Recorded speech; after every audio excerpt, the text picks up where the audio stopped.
1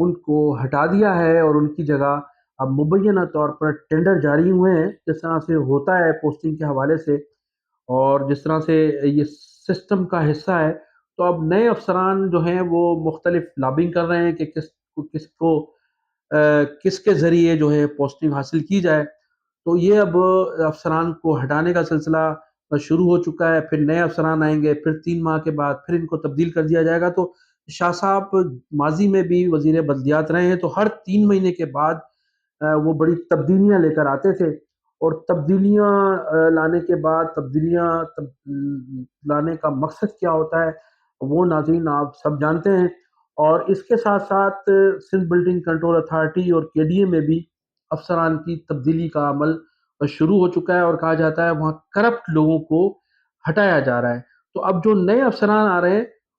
ان کی ان کو جو نئی تعیناتی ہوئی ہے، اگر ان کا بھی ریکارڈ اٹھا کر دیکھا جائے تو ماضی میں بھی انہیں کرپشن کے الزامات کے تحت ہٹایا گیا تھا، اور پھر اب انہیں دوبارہ تعینات کر دیا گیا ہے۔ اور اس کے ساتھ ساتھ جو سندھ بلڈنگ کنٹرول اتھارٹی ہے اس میں مختلف علاقے جو ہیں وہ ٹھیکوں پر بھی دیے جانے کا امکان ہے، جس قسم کی خبریں سامنے آ رہی ہیں۔ اس کے ساتھ ساتھ جو چند روز قبل ہمارے ایک یوٹیوبر ہیں جو کینیڈا میں بیٹھ کر یوٹیوب پر کام کرتے ہیں، ان کا یہ کہنا تھا کہ ناصر شاہ صاحب کے ایک فرنٹ مین کو اٹھا لیا گیا ہے۔ اب اس فرنٹ مین کے لیے کہا جاتا ہے کہ وہ فرنٹ مین جو ہیں وہ ملک سے فرار ہونے میں کامیاب ہو گئے۔ اب آج کل شاہ صاحب کے ساتھ ایک نئے فرنٹ مین ہیں جو ڈاکٹر عاصم صاحب کے بہت قریب ہوا کرتے تھے، چونکہ ان دنوں ڈاکٹر عاصم حسین جو ہیں ملک میں نہیں ہیں، تو ایک نئے فرنٹ مین ہیں فیضان راوت صاحب۔ ان کے لیے کہا جاتا ہے کہ اب انہیں ڈاکٹر عاصم حسین نے ناصر شاہ صاحب کو گفٹ کر دیا ہے، تو آج کل وہ ان کے ساتھ فرنٹ مین نظر آ رہے ہیں۔ اور ایک شہزاد میمن ہوا کرتے تھے فرنٹ مین، وہ بھی سنا ہے کہ خوف کی وجہ سے آج کل ناصر شاہ سے دور ہیں۔ تو اس وقت صورتحال یہ ہے کہ بلدیات میں بڑے پیمانے پر اٹھک پٹک ہو رہی ہے، افسران کی تبدیلیوں کا عمل جاری ہے۔ لوگ سمجھتے ہیں کہ شاید کوئی صفائی ہو رہی ہے، کوئی جو ہے کرپٹ لوگوں کو ہٹایا جا رہا ہے، لیکن یہ جو اب افسران لائے جا رہے ہیں، یا جن کے فیصلے ہو رہے ہیں، یا جو لابنگ کر رہے ہیں، یا جن کی سفارشیں ہو رہی ہیں، وہ ماضی میں کرپشن کے حوالے سے ہٹائے گئے تھے، اب پھر ان کی دوبارہ تعیناتی شروع ہو چکی ہے۔ کراچی کے حوالے سے ناظرین آپ کو یہ بھی بتاؤں کہ ہمارے معروف صحافی ہیں حسن نثار صاحب۔ حسن نثار صاحب کا کہنا ہے کہ کراچی شہر پاکستان پیپلز پارٹی کی نسل پرست حکومت نے انسانوں کا قبرستان بنا دیا ہے۔ انہوں نے کہا کہ میں ابھی چند روز قبل کراچی گیا تھا، اور میں نے یہ دیکھا کہ کراچی کے جو شاہراہوں پر کھڈے ہیں، کھڈوں میں چلتی ہوئی گاڑی جب چلتی ہے تو کبھی کبھی کہیں سڑک نظر آ جاتی ہے، اور کبھی محسوس ہوتا ہے کہ ہم سڑک پر چل رہے ہیں۔ لیکن کراچی کی صورتحال یہ ہے کہ پورے شہر کو کھنڈرات میں تبدیل کر دیا گیا ہے، اور 17 سال حکومت رہنے کے باوجود بھی پاکستان پیپلز پارٹی کی اس حکومت نے اس معاشرت کی تعمیرات میں بجائے کوئی اصلاح لانے کے لیے یا کوئی نئی چیز پیدا کرنے کے بجائے اس پرانے کراچی کو بھی برباد کر دیا ہے۔ تو یہ حسن نثار صاحب کا یہ کہنا ہے۔ اب آخر میں آپ کو بتاؤں گا ناظرین کہ جو ملک میں اس وقت کرپشن کے حوالے سے جو باتیں چل رہی ہیں، اور نیب کے جو شکیل درانی صاحب ہیں انہوں نے چارج سنبھالا ہے، تو کچھ تبدیلیاں دیکھنے میں آئی ہیں، اور کہا جاتا ہے کہ رات گئے منی لانڈرنگ کے ایک اہم کردار اشرف کریم کو گرفتار کیا گیا ہے۔ اشرف کریم جو ہیں ہمارے ملک کی بڑی اہم شخصیت ہیں، ان کے بھتیجے بتائے جاتے ہیں، اور گزشتہ کئی سالوں سے منی لانڈرنگ میں ملوث رہے ہیں، لیکن کسی کی جرت نہیں تھی کہ ان کو روکیں یا ان کے خلاف کوئی کارروائی کریں۔ لہذا گزشتہ رات جو ہے کہا جاتا ہے کہ اشرف کریم کو گرفتار کر لیا گیا ہے، اور اشرف کریم کی گرفتاری کے بعد جو ہے بہت سی گرفتاریاں عمل میں آئیں گی۔ تو جو شکیل درانی صاحب ہیں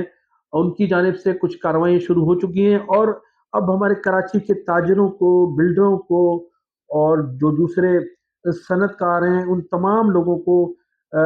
یہ جو گزشتہ دنوں 2 مرتبہ 3 مرتبہ چیف آف دا آرمی کے اسٹاف سے ملاقاتیں ہوئی تھیں،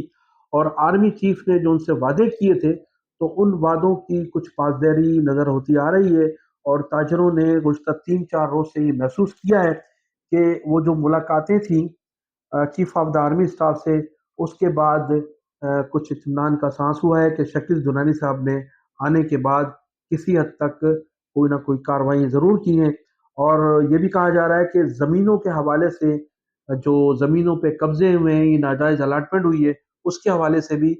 تحقیقات شروع ہو چکی ہے۔ اس کے ساتھ ساتھ محکمہ صحت کے جو سیکرٹری ہیں جناب ریحان بلوچ صاحب کے خلاف بھی تحقیقات شروع ہو چکی ہے۔ ریحان بلوچ کے حوالے سے جو تفصیلات ہیں وہ میں آپ کو آئندہ ولاگ میں بتاؤں گا کہ ان کی کرپشن اور ان کی جو جانبداری ہے وہ کس طرح سے رہی ہے، اور ایک طویل عرصہ تک انہوں نے محکمہ صحت میں کام کر کے کہاں کہاں کرپشن کے ریکارڈ قائم کی۔ تو میں ناظرین انہی الفاظ کے ساتھ آپ سے اجازت چاہوں گا، میرے چینل کو سبسکرائب بھی کیجیے گا، کمنٹ سیکشن میں اپنی قیمتی رائے کا اظہار ضرور کیجیے۔